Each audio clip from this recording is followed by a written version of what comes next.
So let me respond with a question. Mm-hmm. When you are, and I think this is going to be very good for people listening because it's a practical question. When you are in these situations, Oh yeah. yeah. So when you're in these situations and you're trying to manifest something. So for this instance, the ability to leverage technology in order to, scale and create systems. Mm-hmm. Like what does the process for you look like? Like legit, like practical. Like what is the thing that you do? Yeah, well, I mean, I'm a creative at heart, right? So like I'm definitely Yeah. like that would be my thing, right? So no matter what I'm really good at is I'm always going to find a way to create. I'm always going to find that way. And then from that creation, Yeah. I've always trusted, or it's always happened, things have just shown up. And I don't know, maybe that's like the way I've cultivated it. Maybe that's my human design. Maybe that's my gene key. But I am a manifesting generator. So it's like I'm constantly generating and manifesting. But like, here's an example. Like my Mm-hmm. bookkeeper that I had, they only had them like half of last year. And then I never made the time to hire a new bookkeeper. So now in my mind, I was like, I'm doing my taxes, and my tax person was like, hey, we need your P&L for the last 6 months. And I was like, shit, I don't have this. And I was like, is there anywhere I can pay a one-time fee for you guys to do it? They were like, no. So literally the next day I get what's it called? An email. It was from Sunrise Bookkeeping that they do your P&L for free. And I was like, this has to be a joke. Like literally I just had this and it was free and it was like part of this thing. And I was like, okay. And so I guess I've just adapted my behavior to feel like everything's always working out or everything is happening. If I'm coming from a place of creation, if I'm coming from a place of truth, if I'm coming from a place of this is what I meant to do, I share that, I do that, and then I kind of put out into the world what I need, like it's a thought, and then it just happens. But I think a lot of us do this, but we don't actually realize how much we're putting out into the world and what's coming back at us. Or we'll put something out and we don't read that email. We don't see it. We're like, oh, that's junk, or oh, that's this. But like the universe is always responding to what your creative desire is pushing through you. And I think this is for men and women. I don't think it's like, I don't see it like isolated to one gender or not. So I guess your question, like the practical, I think that's like the magic. You know what I'm saying? Like, I don't know if there's a practical part to magic. I guess to clarify is how would you teach it? Like if someone were to ask you this question, like how can I manifest? I'm all fucked up. I'm constantly, and I understand like this is a process. I understand it's part of a curriculum, and I understand that there's an evolution in play. But to just answer a question simply, in the most easy to understand way, so that people can gain an understanding, because there's a lot of confusion with the art and science of manifestation, which was what I'm hoping to at least alleviate some of those pain points throughout this 3-part series. And this goes into the belief system, because if you can't understand what the formulaic process of manifesting is, because here's the thing, Colleen, not everybody is a creative, not everybody is in tune with themselves, and not everybody can just understand or feel the magic. They're very logical or practical, and they have to understand like the science behind it, or they have to understand the modality behind what is manifesting in essence, and how do I use it as a formula. So for those people that are listening, I just want to be able to give them like, okay, so manifesting is this, and if you put yourself in this state, then you can start attracting things that are in line with what you're trying to do in your life. But you also have to understand that you have to start being aware. So it's like, totally. I understand it's like asking a question about, you know what I'm saying? Yeah. So Does that make sense? I think one, it's really important to say, I mean, right, like what you said, like some people, well, I mean, in my belief system, I believe that everybody is a creative. I believe that we've been programmed or we've been numbed to not be creative, but creation is our life force. I mean, right? I mean, men give the seed, Yeah. women provide the baby. So for me to hear that like people aren't creative, that in my mind is a fundamental program. Well, belief. it's a programming. Yeah, it's a program belief that's been implanted. And people sometimes do just want to live their life manufactured and be told what to do. I've definitely accepted that and I can understand that, but I don't believe that's fundamentally truth. And maybe there's some other parts that I don't believe that. Maybe some people do, and that's good for you. But I think what you're asking, right, and this is something, right? I mean, if you're sitting here listening, you're very logical, you're an engineer, you're not going to want to learn manifestation. So you already aren't open. And if you aren't open, I mean, that would be part one. If you aren't open to becoming aware of your beliefs, becoming the way that you're operating in life, then yeah, manifestation isn't going to work for you. I mean, it's the same way if you were to do acupuncture. I mean, it's the same way if you had cancer. If you want to just get chemotherapy and do surgery, or do you want to look at holistic methods? Neither one is right or wrong, right? They're both right from a logical standpoint. And if you're manifesting, right, I personally would want to look at all of the information, everything that's possible, and then I would do what I felt called and led and guided to do. So that's still manifesting in your own way. But I mean, yeah, to get to magic is never going to be linear thinking. It's never going to be logical. So if you are committed to linear and logic, then yeah, manifestation isn't the lifestyle for you. And there's no problem. Like that's not an issue. Like if you're happy with your life, then keep living it.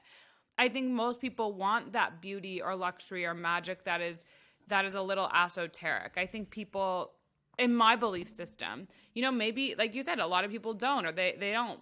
I don't know. That's not really the conversations I have or who I attract in my field. So if that is you, yeah, this wouldn't be your option. It's almost like saying if you're trying to teach someone how to paint and they don't want to paint, there's nothing you can do to begin to put that into their life, So I think I get that. I'm saying like, what I'm saying is, what if you are that logical type and you are, but you want to break out and you don't have the tools to do so? The first thing is you have to be open to education. You have to be open to a new way of learning, a new way of being, right? And that means putting yourself in new environments like my 8-week Manifestor program. That means putting yourself, maybe going to a Reiki class, going to yoga, like to get out of the mind, right, means you have to physically put your body into a state so you're out of the mind and into the body. Like that's one. So it's like if you're logical and linear and you're wanting to expand into something, you need to, get into something, whatever that it is, whatever you feel called to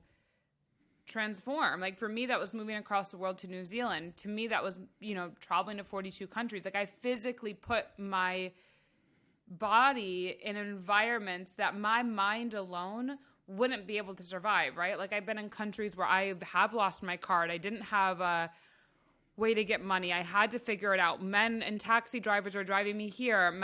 I mean, you're on a motorcycle. Your luggage is staying at some airport that you hope it's going to be there when you get back from whatever adventure that you on. Like those are not logical. Like I guess I was so smart, or in a way, I mean, I was so engineering in a way, like I had to put myself in these insane situations where the mind can't solve the solution. The mind cannot win. You have to begin to rely on body, and you have to begin to rely on connection. And how that works is a risk. There is a risk involved. I'm not going to lie. It's not going to happen by you. Nothing great is going to happen by risk. So if you want to get out of, if you're in your logical mind, how do I get out of the logical mind? What do I feel called, led to do, where if I died today, I would not be okay dying without trying this? And it does go that intense. From that intensity, you have to take the risk, and that will naturally start your process of manifestation in whatever journey. But that looks so different for everybody. I mean, that's, again, God or source or universe. Like faith is never going to be logical. No, you can't teach someone, how do I get out of my logical mind to believe? Like, that was in choice number 1 or episode 1 or 2 that we did in this series. Like you make the decision and the choice. No one can do, I can't do that for you. I could tell you here all day long, here's the thing to do. Here's da-da-da. Sure, you could show up to it, but you're going to be miserable. And wherever that point is in your life, when you make that shift, for me, it was that point of moving to New Zealand. I mean, like I said, I drank a whole bottle of Chardonnay on the flight over there. It was so painful to my mind that I was leaving this great job where I was making 6 figures. It was so painful. It was so out of the mind. Like it literally seems like I was killing myself.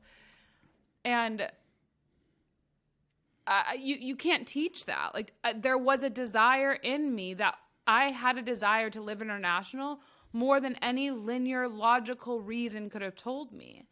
And when you make that decision, I don't know any research that's ever proven that.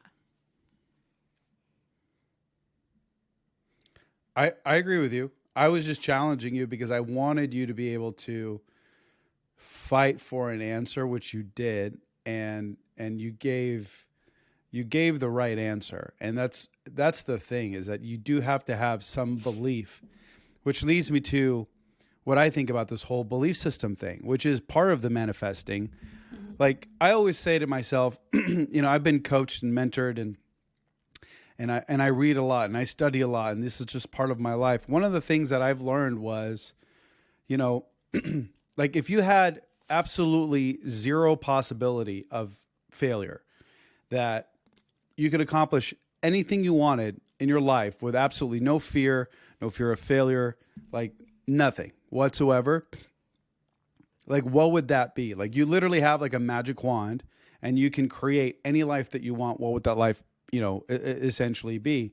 And so part of that is understanding that you have to believe in yourself and your own worth, because you've got to start asking yourself, like, what kind of immediate changes do you want to start making in your life? What kind of, present day and future day changes you want to see?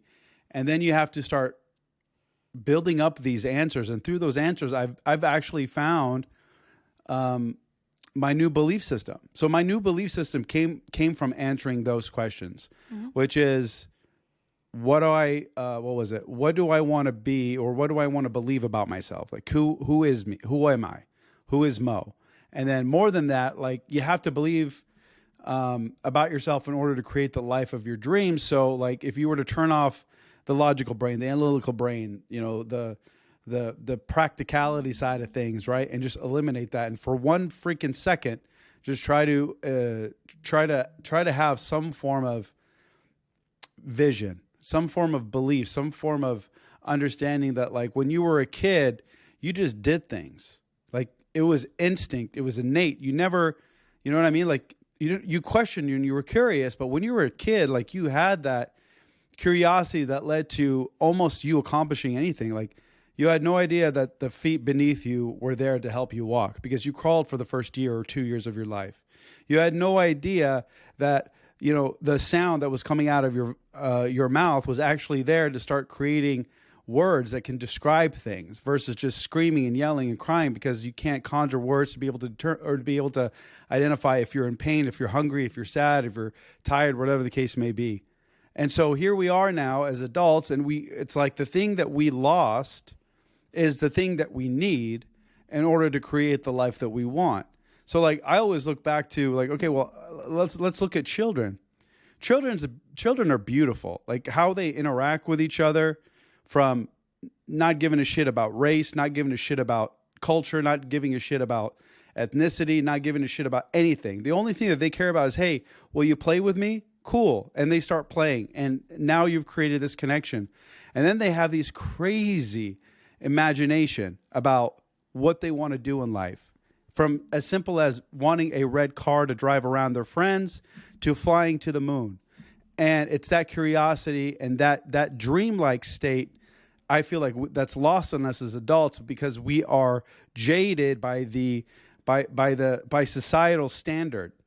And it's that's the stuff that we have to unlearn in order to help rewire or unwire our brain so that we can get into a place of creation. Because like you said, we're all creators. Some of us, I think, have just been too programmed into the system of things that have fucked us all up. That makes sense? Yeah, when I went to Agree, college, disagree? no, when I went to college, right, I think that, I wanted to be like a salesperson. More than anything, I just wanted to make sure I had money to have a good job, to make sure if I ever had cancer, money would not be the reason that I wouldn't pay for it. Like, it was very fear-based.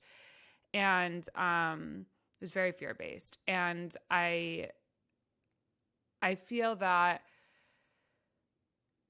I went into an engineer role and I saw a lot of what you were saying. I saw a lot of men and women who are asking the questions you are. And at that point, you just aren't ready. Like, the truth is, like, if you are asking those questions, and I appreciate you sharing those questions, but if that's really what's in someone's mind, you just aren't ready, because manifestation and faith doesn't need convincing. Like, God doesn't need to convince you. Like, I don't need to convince you. Like, I am already worthy as a being because I'm here. And I think the moment someone goes into trying to have that thing of like they need convincing on why, they're just not ready.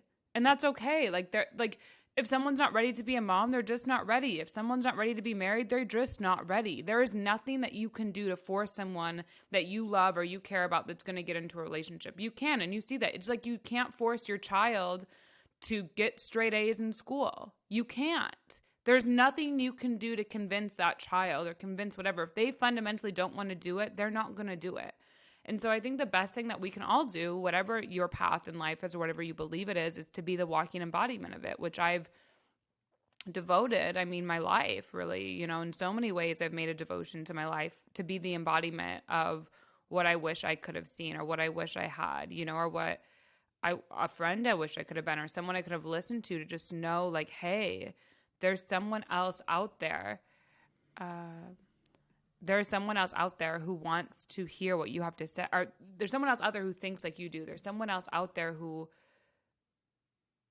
relates to life. I don't know. Like that would have changed so much for me. Like I thought I was all alone. Like I thought I was really alone in this world of what I wanted, of what I wanted to achieve, of how I perceived other people. Like I would just be so frustrated and angry. Like I didn't get why other people didn't get this. And so I think, I guess I feel that, you know, the art and science is right. There's always going to be a battle because science is going to say this about the cosmos, which is true. And the arts are always going to say I'm connected to something greater, right? And you either choose one or the other, or you choose to be available for it all. And to me, I wanted a life where I was available for it all. I didn't want to have to constantly choose this or that, right? Because that's I don't know, like that just doesn't seem fun. I didn't want to constantly have to be bucketed into this is you or that is you or this is that or that is that. I mean, that just seems so exhausting, like even saying it. Whereas if like you can know that you can access it all, and from this place of access, you can then be it all, you can have it all, you can choose it all. I mean, I don't know. That just seems way better to me. But if that's not you, then it's just not. And I think that's it. Like it's just period. There's nothing else to really do. Like, I mean, yeah, with cancer, like if you got cancer, do you want to believe you're going to die or do you want to believe you're going to live? Like, I can't inspire you to want to live. I can't inspire you to want to fight. Like, if you feel like your life is over, then it's over. And I think it seems so extreme, but it really is that way. And I don't know. And it's not wrong if you want to live just a science-based life or an art-based life. I don't think that's bad. I think we're just sharing a perspective if you do want to have it all and you do want to have both and you want to learn it. I think this is what we're sharing.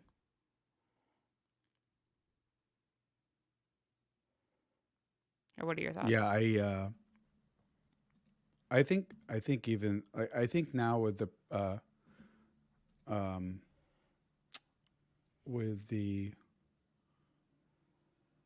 with the science finally starting to meet the art of what's happening with manifestation and whatnot, you know, in neuroscience and psychology and psychiatry, it's becoming more and more prevalent, which is great. And I think that's giving people an opportunity to be able to look at things from a different lens, which is opening up their perspective and the way of thinking of what is and what isn't and what's potentially there and what, you know, what could be the best possible thing for them in life. And you see it more than ever now from entrepreneurs like Brad Lee and clinical psychiatrists like Dr. Jordan Peterson to neuroscientists like Andrew Huberman, who go around and around, and we're able to actually start seeing things on that feels very visceral, because it's like, well, you got one guy that made a bunch of money, old school mentality, yet he's talking about manifesting. He's not saying manifesting, but what he's explaining is, and the way that he's teaching it. And then you've got, you know, a neuroscientist that's literally saying, hey, we can actually quantify how to manifest things. Mm-hmm. And we're able to quantify everything that is part of your belief system and the creation that you are, and the energy that is a part of you, and the energy that is circulating the world, which is crazy to me. Like I've always like undoubtedly believed in all of this stuff, even before I didn't understand it. Because I still don't understand it. I mean, to be quite frank with you, like the grand scheme of things, I don't understand. To say that I understand it would be it would be insulting from where I stand, because it's not something that I fully grasp. It's like, I don't understand how all of these planets were created. I don't understand why there's so many solar systems within solar systems within solar systems. My brain can't fathom that. I just can't. I can't compute it. I can't do it. So I'm going to focus on the things that I can, which is understanding that what I can do within my own life is in my hands. I can either decide to be the victim, or I can decide to be the creator. And no matter what it is, it's an ongoing journey. I wasn't say you're lucky. You're blessed because you've had you have this. It's second nature to you. You don't even have to think about it. Manifesting, being in a state of abundance, positivity, gratitude. It's part of your being. Like, it's just who you are. So to get to that stance, or to be in that position, it could take people like their entire lives, or they can join your course and expedite the process.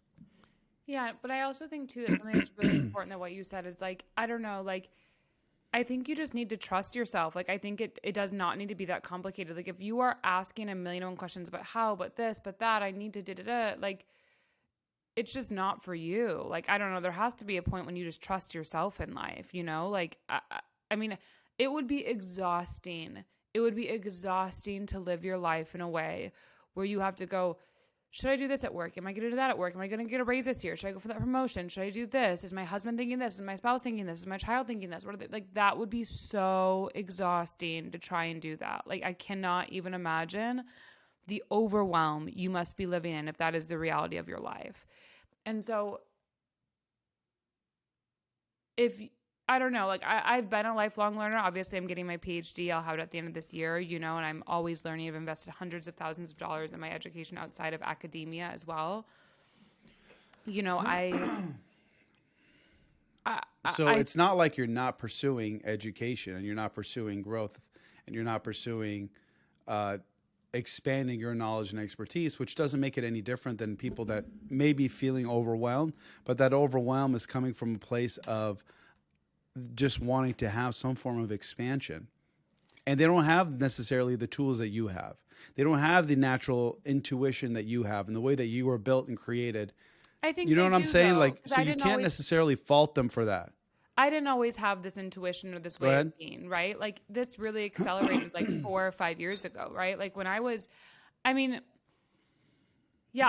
not always as intuitive. Like, yeah, I'd claim it, everything, but there was no way, like, it's like a muscle that I've exercised. Like, when I was in like high school or college, like, sure, I'd have like moments, but I had no idea what was happening. Like, I still chose the path, right? And that's why I hear what you're saying, but I think the argument on people like my side, right? When people could say, oh, well, you had this for your PhD, or you had this opportunity, like, sure. But there's many people that are in my situation that haven't chosen that. Like, there's still some part of me that always chose and decided. And I think that's a very misunderstood thing in manifestation, because I think that there's not a lot of people that are 29 that are going to be a doctor at a top 50 global university or program, like that's not, and plus having a multiple 6-figure business. That didn't happen by accident, right? Like, I didn't come from a family who was making millions of dollars a year. I didn't come from a family that's even entrepreneurs, right? Like, I had a lot of letting go and a lot of releasing. I showed up to 7-9-day retreats, when I didn't have the money and I didn't know how it was going to work. And I did default on payments, and I did have to go through $100,000 of debt and credit card debt. Like, there are things that I absolutely had to choose, even when I didn't have it. And I chose it anyway. And that's where that magic comes in, because I had such a strong belief that there was more. And I knew I wanted more.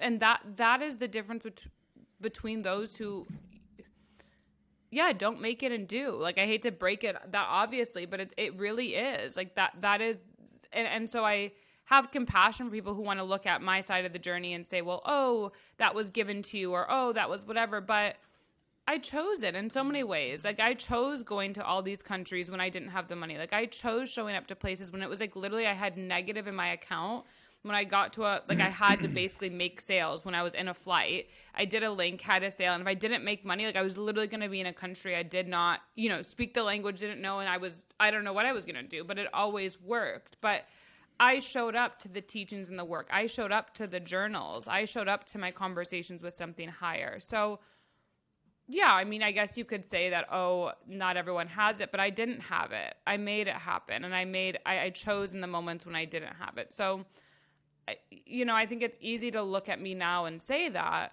but I think I could also look at an engineer and say, well, you were just born into a linear thinking mind. You could just make designs and architect and shapes. And they would be like, no, I have 30 years of experience and whatever that it is. And so I don't know. I think whatever your experience is, but I think once you experience something in life, that same ability that you've had, you can transition that to wherever you want to go. Like an engineer, I've met many of them, if you really wanted to change that engineer into a different career, like a design engineer or a digital engineer, or you wanted to go into architecture, you could do that. I mean, it would take a little bit of new learning of some new skills some new information, but the skill set is transferable.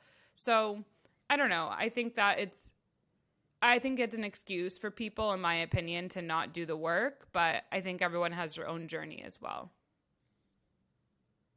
I believe that. And I appreciate you giving clarity to that, because I love challenging you, because you've got such a broad spectrum of awareness and understanding over the subject that anytime that I do, I tend to get not only one answer, but I get a multitude of answers that just completely shift the way of my thinking. And I appreciate that about you. One thing that you mentioned that I really liked was essentially a consistent sense of self, or a personal investment in one's belief. So a personal investment in oneself, which is what you do, which is like you decided that you wanted to go, you decided that you wanted to have no money or to make a decision without having the financial backing and taking risk and things like that, and putting yourself in physical locations so that you can overextend your mind. Excuse me. I thought that was really interesting, because I think the way that our beliefs work is that they're often so intertwined with how we define ourselves as people that it's almost like I don't know. I feel like it's like how we create our identity, and then that identity becomes like this static thing, when in reality we should do what you did, which is creating more of a dynamic perspective. So we want to feel like we're consistent. What's that? I don't think you have to do what I did. I don't think that's, everyone has their path, but I think many people look at my life. No. I don't mean like, I don't mean exact. I'm saying is doing what you did in the sense that what you were doing was dynamic. What most of us do is static. We stay in one place. So we create this identity, that identity then defines us. And then that then is the permanent fixture, versus having this dynamic where we're constantly evolving. Like this is just a piece of our identity versus like this is it. That's what I mean. Make sense? Yeah, it does. And I think the important thing to notice,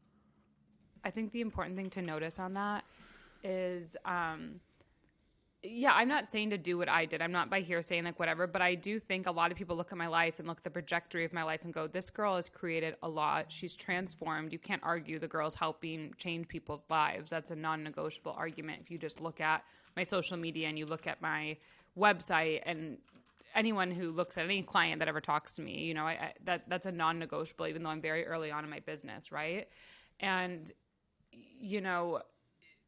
I've traveled the world. You can't argue with that. I have made multiple six figures in the online world in 4 years. I mean, that normally doesn't happen for people for 5, 6, 7 years, and the community I've built, the things I've done, like, I'm not saying you have to do what I've done, but if you look at the life that I have and you see that you want something, and that you want the money, you want the beauty, you want to be able to buy whatever you want, live wherever you want, travel wherever you want, have amazing relationships with multimillionaires, 10 million, 100 million, billionaires. Like if you want that, right?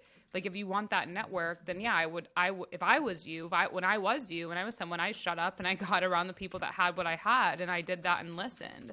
And so that's why I say it's easy for people to look at me now and sure go like, oh, she was just that way. And I actually had a post I did on it, like I'm high maintenance or something like that. I forget exactly what it was, but I did a blog on that, and sure, it's easy to look at that, but no, I chose it. Like there was moments when I had physical nervous system breakdowns of money, of like, oh my God, how is this going to work? Like I remember the first big investment I did was like after 30, or I think it was 7,000 before my 30,000. I mean, I physically had to leave the room that I was bawling that I just invested $7,000 straight cash that I just received. Like that was unimaginable to me, right? And like I remember like everyone's like, are you okay? But it's like my brain broke. Like I did not understand that you would transaction this much cash. Like that was insane to me.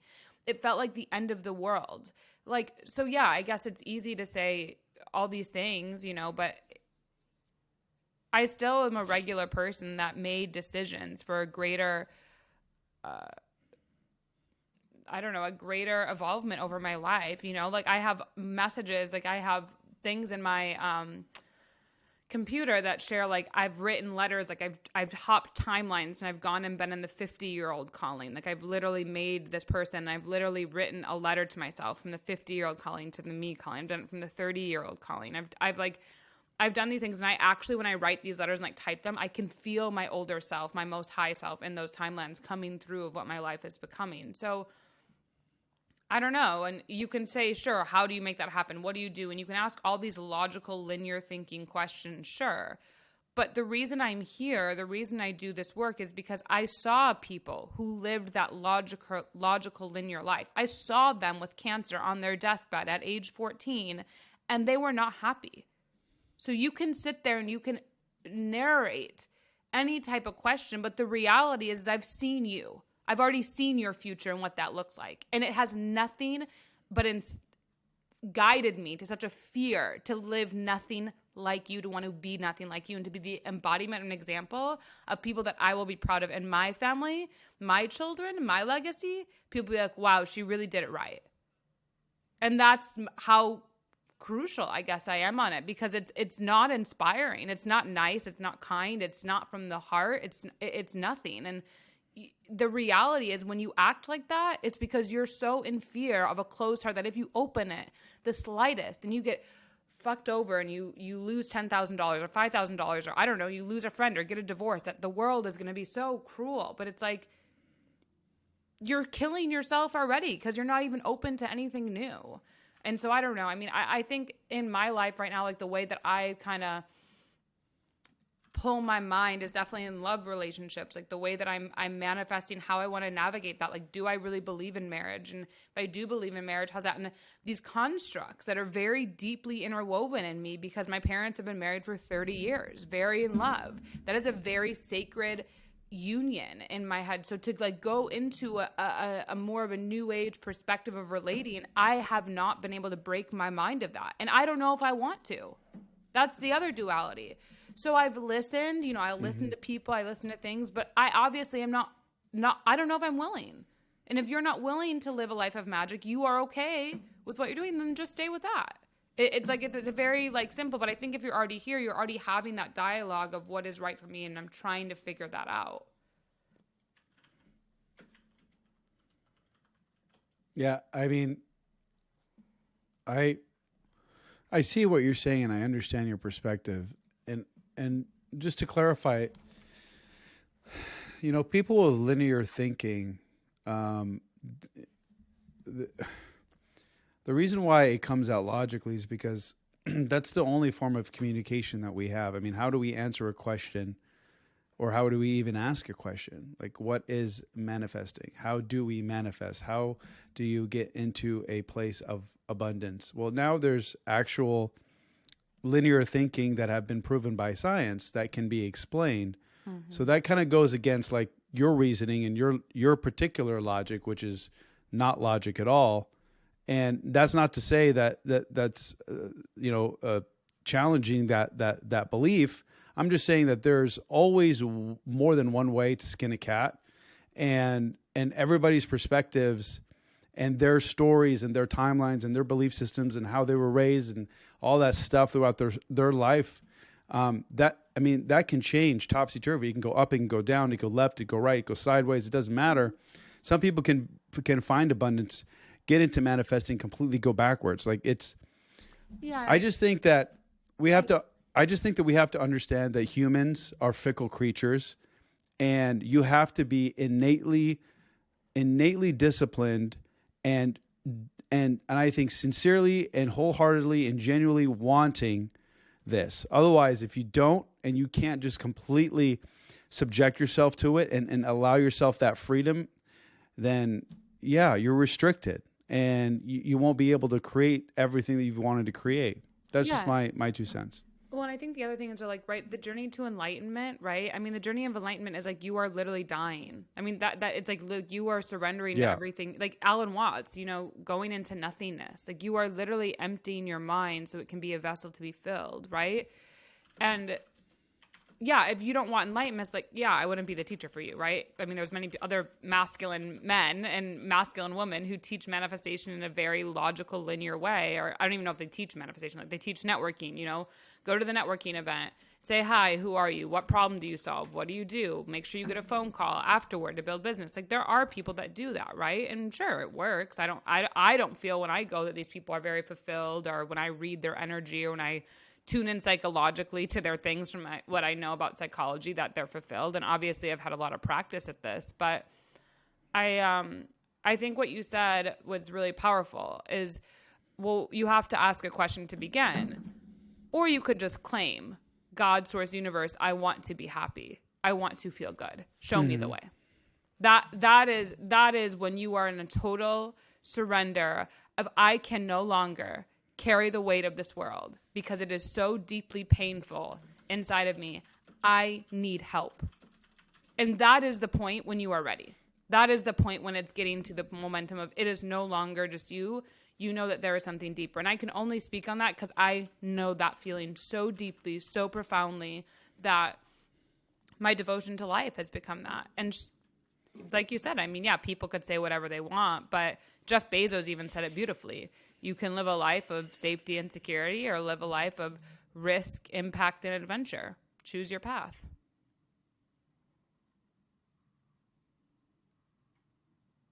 Yeah, this was good. I did want to end on one thing. I think that I think when you're here's my thing, and this is about growth, but it ties into manifesting, because this is kind of how I view the world.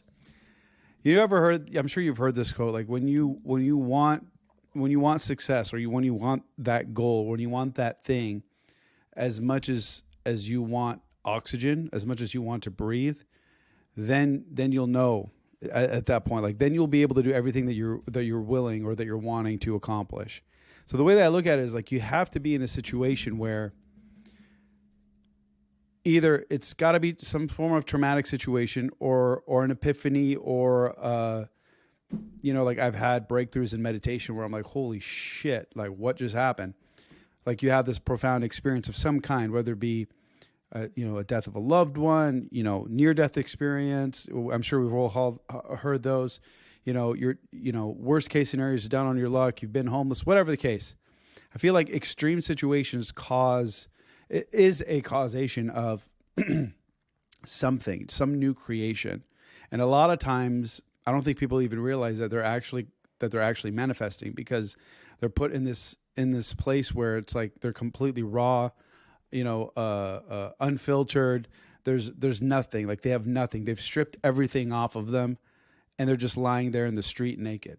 And they're receptive because they have nothing left. And that was my experience. And that's some of the experiences that I've had with some of my closest friends that have either, overcome addiction, or overcome the stories that they tell themselves and have found tremendous success, whatever the case may be, or overcome a relationship, overcome divorce, overcome, a marriage that was on the brink of destruction and now it's flourishing. And it's just like, is that a form of manifestation? Because it is, I think, isn't it? I actually just did a post on our video on that yesterday. Like even your most negative manifestations is a form of manifestation, because it's a line of communication. Yeah. Yeah. So I don't know. I see a lot for men is like when their back's against the wall, they have two choices. And I'm saying men because this is what I've experienced and what men, friends of mine have experienced. I'm not saying women can't experience this. This is just my own personal experience.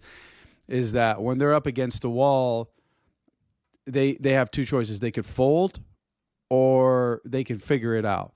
And a lot of times with that figuring out, it, especially like in today's world, we found that a lot of times it's really backed up with coaching. And a lot of the coaching that I've personally had, even though it wasn't specific manifestation, everything that I was taught was essentially creating this new story, which is this new belief system, which is then fucking manifestation, right? Yeah, I mean, but essentially, I think because you're creating. I think the next part though, like the deeper part is like there's nothing, like when you said like you have to figure it out, like there is literally nothing to figure out, and there's things that are only to remember. And the more that you try to think you're going to outdo What do you mean God, by that?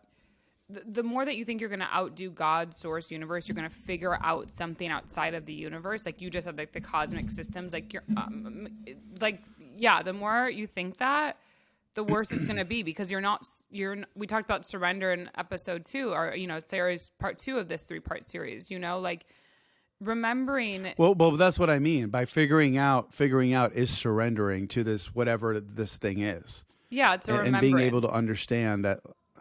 And the body, that I don't understand. What do you mean it's a remembrance? Yeah, so the body carries wisdom, right? The body, this is back into the science, right? The body carries a wisdom because energy cannot be created or destroyed. So the energy running through your body, right, has been here.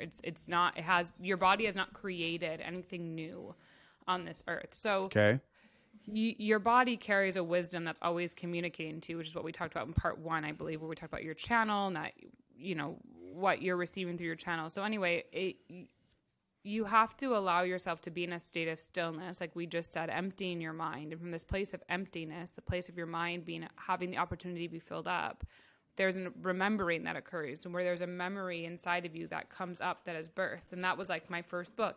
Came from a memory, came from my body remembering when I was in scenarios with cancer, and when I saw men yell at their wives saying that they can't pay for their treatment because they're a stay-at-home mom. When I saw families being broken apart because of money and the child seeing this who's dying, right? It was like something so sacred to me, love. My body began to absorb that, and I remembered. I had the memory in the moment of meditation. And so there was nothing for me to figure out. The whole time I was resisting stillness, because when I sat in stillness, the memory would have come up, but that memory is painful. It holds pain.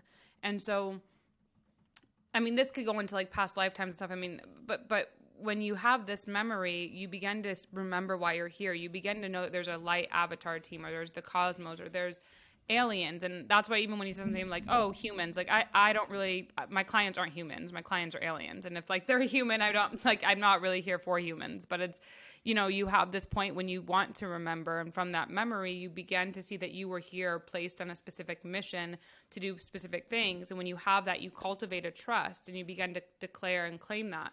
Again, that point of when you decide or declare and claim that, no one's really known, but your body always carries the memory, the wisdom for you to sit in stillness, and the right things will come up, which is nothing to figure out. Like there's nothing you need to figure out, but just sitting there. How long you need to sit there, how frequently, it's different for everybody. That's part of the magic of it. That's the art and the science unifying.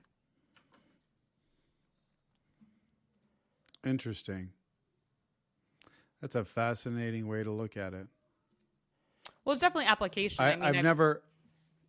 It's not just a concept. Yeah, I just never looked at. Yeah, I've never looked at it from the perspective of like remembering, like you're in a state of remembrance, that your body is. That's interesting. That's very interesting. I've learned a lot. I love it on these calls, but especially this one. Like wow.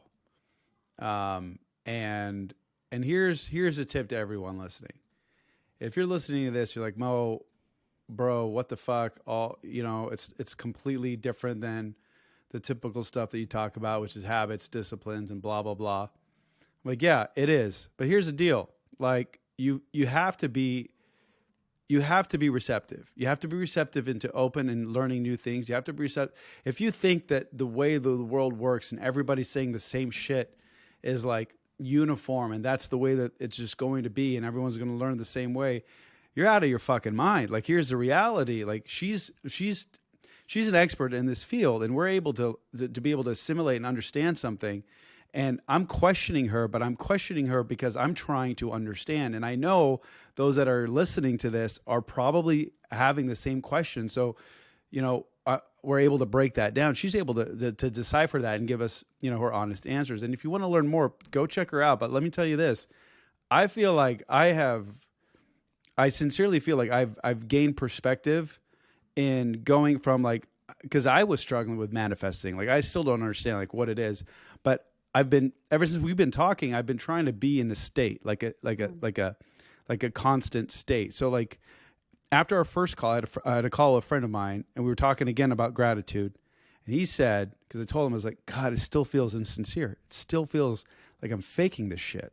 Yes, there's certain things where I'm like, this is awesome. I vibe with it. I connect with it. But then there's instances where I'm like, this just feels like I'm lying to myself. Like I can't do that part. And he's like, well, instead of you trying to use all these tools to find and be in gratitude, why don't you just wake up being in gratitude? Why don't you just align? And then we had our second conversation. I'm like, fuck me. Because what he said made me understand what you said. Mm-hmm. You see what I'm saying? Like, that was the masculine, always feminine. He was the masculine, I was the feminine. Yes. But it clarified it for me. And it was literally like a light went off in my brain. I'm like, oh my God, that's what she meant. So for everyone out listening, they're like, take this, think about it, meditate on it, learn more from her. And this has been great, Colleen. Like, I don't know. We might have to do like a series a year or some shit. This is so good. I love it. And I'm super grateful. I've learned a lot. I appreciate you giving me the time, and this is going to be awesome. I'm going to actually release this in a 3-part series. The reason why I haven't posted it yet is because I've been conjuring up ideas, and I'm going to do some promotion for it. So we're going to release it in a 3-part series. The way that we're going to do it is that we are going to give people snippets of the podcast, and then those that are subscribers are going to be able to listen to the full podcast. And so we're going to incentivize them, and you and I are going to talk about this off camera, but we're going to incentivize them with something that maybe something you can offer. Yeah, totally. So, yeah. Awesome. Well, I'm super excited. Awesome. I'm super grateful. And I think the last thing, just to close it out, was like one thing you said. And yeah, I think it's challenging because it's almost like trying to understand psychology, right? When I'm understanding psychology, it's difficult, right? When I was understanding electrical engineering, it's difficult. But when you begin to understand there's nothing to understand, there's only things to experience. There's only things to show up and experience, and you stop with the mind of trying to get it, it locks in. Like the soonest I stopped being like, I need to be an engineer and know this stuff, like it just locked in. The sales happened of 100,000, 1 million. Like these were just happening. And the more you're conceptually trying to understand love, the more it doesn't happen. The more you just go and experience dinner, the more you just go and experience a movie date, the more you just experience like being lost in a phone call with someone. Like the more you just experience that, yeah, it happens. You can't understand that. There's nothing to understand. Like the biggest thing is to literally put yourself into an experience and just let it be, and let the memory within the body come to life. And that will then be your living, breathing experience, right? And so I think that's what I would focus it with. And with that, I think the next experience that I would say is, if you want to know more, is get into my How to Become a Powerful Manifestor 8-week course, because that's an experience that will, definitely enlighten you, transform you. you. How do they find that? So if you just go on my social media, the Colleen Gallagher, you'll be able to find links, or go to my website, colleengallagher.co. Awesome. Yeah. Thank you so much. This has been wonderful.